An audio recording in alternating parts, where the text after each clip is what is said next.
Tractor धक्कार युवकों मृत्यु घटना रे पुलिस तदंतर निष्क्रियता अवलंबन करथवा मृतक परिवार पक्ष अभियोग होइछि। परिवार लोक न्याय पाइबा पई थाना दौड़ी दौड़ी निराश होगा पड़ी।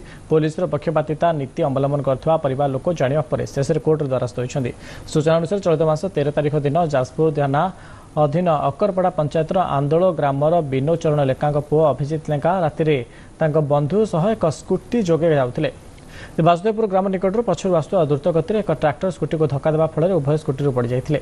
अभिजित रास्ता उपर पड़ा पर ट्रैक्टर चढ़ी जाता आ दुर्घटन घटाई घटनास्थल ट्रैक्टर फेरार हो जाता। तेज स्थानीय बासिंदा आहत 2 जन को घटनास्थल को उद्धार कर जाजपुर बड़ मेडिकल को नहीं सेठारे डाक्तर अभिजित को मृत्यु घोषणा करते।